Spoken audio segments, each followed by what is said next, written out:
Your widow will have 2 years to sell this house. 2 years from the day you die, and not 1 month more. After that, Publication 523 cuts what she can keep in half. $250,000 of the gain on the house you already paid off becomes taxable.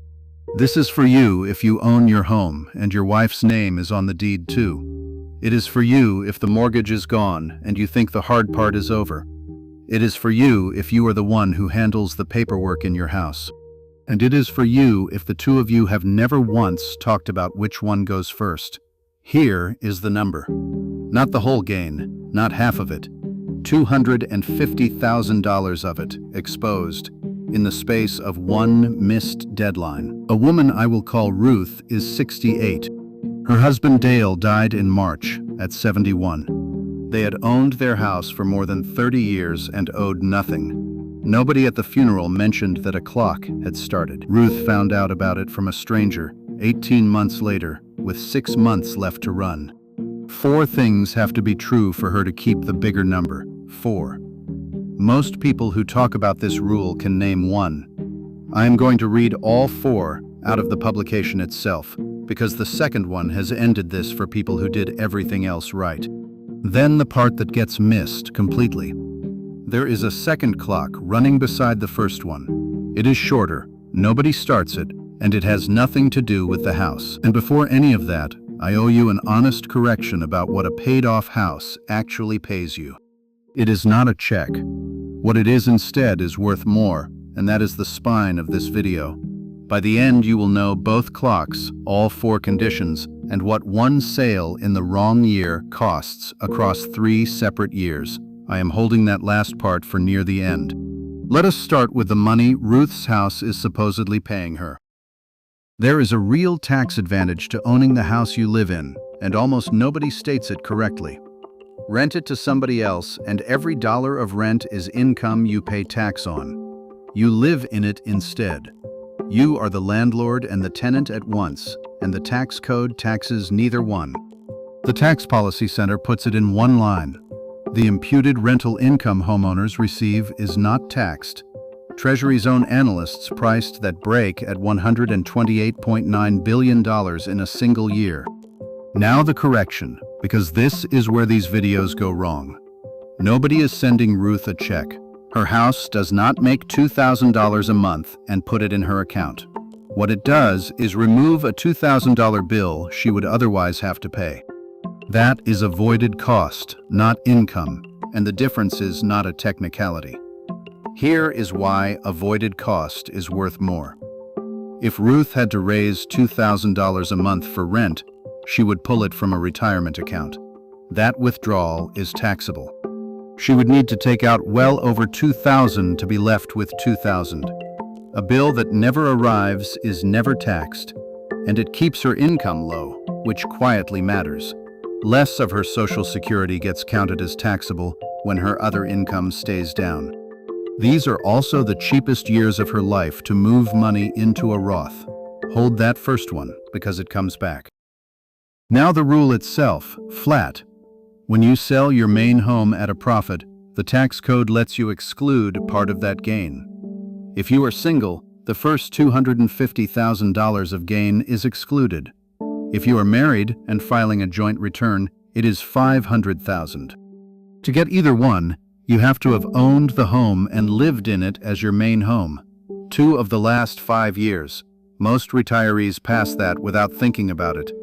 Here is what happens the year Dale dies.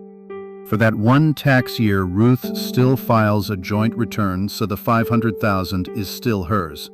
Then the joint return goes away, and the exclusion should go with it.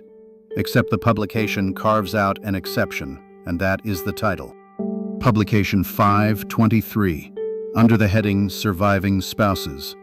You may take the higher exclusion if you meet all of the following conditions. Then 4 of them, and I am reading them as written. 1. You sell your home within 2 years of the death of your spouse. 2. You have not remarried at the time of the sale. 3. Neither you nor your late spouse took this exclusion on another home sold less than 2 years before this sale. 4. You meet the 2-year ownership and residence requirements, and you get to count your late spouse's years of owning and living there toward that. Read Condition 2 again. You have not remarried at the time of the sale. A woman who is widowed at 68 and marries again at 70 loses it. Inside those 2 years, if she sells after the wedding, the extra $250,000 of exclusion is gone. Not because she did anything wrong with the house, because of who she married and when. Every video I have watched on this rule says the 2 years, not one rat-out Condition 2. It does not apply to Ruth. It applies to somebody watching this, and nobody has told them. Now the thing missing from every version of this I have seen. The 2 years is not the only clock. It is just the only one anybody counts. Publication 501 handles filing status. In the year a spouse dies, the survivor is treated as married for the whole year. Ruth filed jointly for the year Dale died, and that part is automatic. There is a status called qualifying surviving spouse that extends the joint brackets 2 more years. Most people assume it is the default. Very few retired widows qualify. Qualifying takes a dependent child living in your home.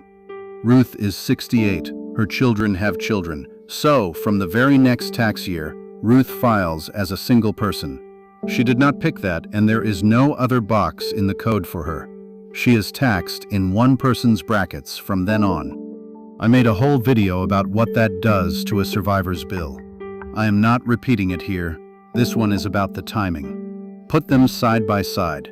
The house keeps the $500,000 for 2 years from the date of death.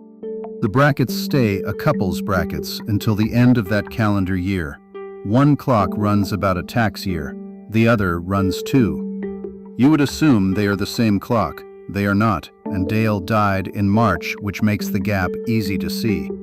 Ruth became a single filer the following January, 10 months after the funeral. Her house deadline was still 14 months away.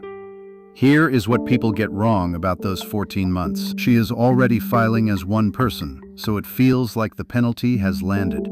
That has not happened yet. The $500,000 on the house is whole right up to the date of death plus 2 years. Those 14 months are the safest selling window she will ever have, and almost nobody knows it. What the mismatch does is stack the 2 events. By the time the house clock runs out, the bracket clock has been out for a year. So the day the exclusion halves, the exposed gain lands on a single filer's return. Nowhere in her life is a worse place for it to land. Before the bill, the honest part, because the number is usually smaller than this lane suggests. Ruth and Dale bought the house in 1991 for $80,000. They put another $40,000 into it over the years. A roof, a kitchen, a bathroom. So their cost was $120,000. When Dale died, the house was worth $800,000. Here is the part that saves most widows. Dale's half gets a brand new cost basis, set at what it was worth the day he died. His half is now $400,000. Ruth's half stays at $60,000. Their combined cost jumps from $120,000 to $460,000. If you live in one of the 9 community property states, both halves step up. The whole basis becomes the value on the date of death. Worth knowing which kind of state you are in. Now Ruth's arithmetic. In the second year after Dale died, the house sells for $840,000. Her cost is $460,000. Her gain is $380,000. Sell inside the window, with all 4 conditions met, and $500,000 is excluded. $380,000 sits under that. She owes nothing. Sell 1 month past it, and the exclusion is $250,000. $130,000 of gain is now taxable. Same house, same buyer, same price, 1 month. That is the cliff the title is about, and it is only the first of the 3 bills. Here is the thing I have been holding for you. That $130,000 does not sit by itself on a tax return. That gain lands on Ruth's income for the year and raises the number everything else gets measured against. Bill 1 is the tax on the gain itself in the year of the sale. Bill 2 arrives on the very same return. Social Security is taxed according to how much other income you have, and a large gain pushes a survivor to the top of that scale. More of Ruth's benefit is taxable that year than in any year of her life. Bill 3 does not arrive for 2 more years. Medicare charges more for Part B above a certain income, and it does not use this year's income to decide. Instead, it looks at your tax return from 2 years ago. For 2026, Social Security uses your 2024 tax return. The line where that surcharge starts in 2026 is $109,000 for a single filer. So the year Ruth sells the house is the year that sets her Medicare premium 2 years later. She will have spent the money, moved, settled in, and then a letter arrives about a sale she made 2 Christmases ago. And she cannot appeal it away.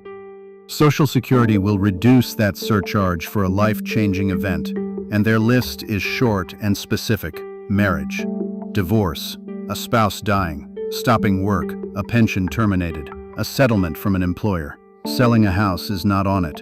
A one-time gain is not a life-changing event to them. It is just income.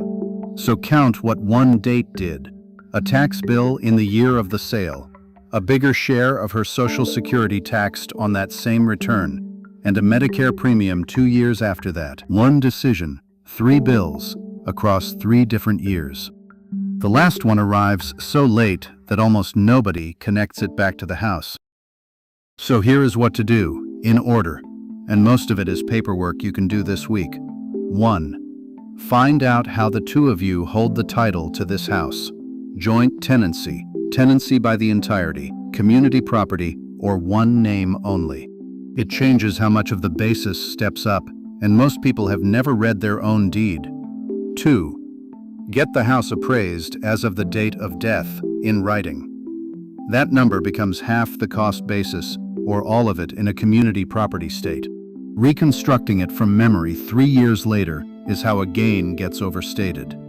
3. Write the deadline down the day it starts. Date of death, plus 2 years. Put it on a calendar, not in your head, and tell one adult child. 4. Do not let that date pass while you are deciding. If the gain is anywhere near $500,000, look at the 2 months either side of that date. Between them sits the biggest single number in the transaction. And if all of that has already gone by, do not assume the number is fixed.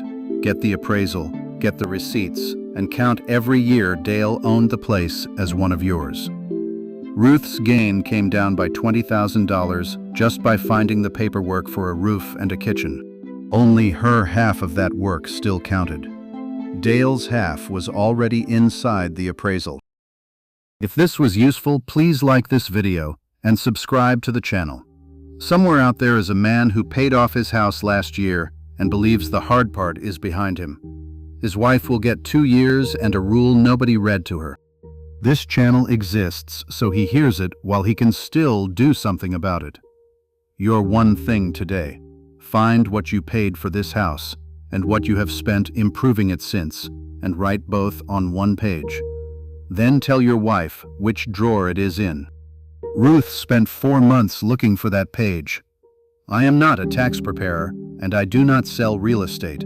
Run your own numbers, or sit down with a fee-only advisor or an enrolled agent before you pick a month to sell.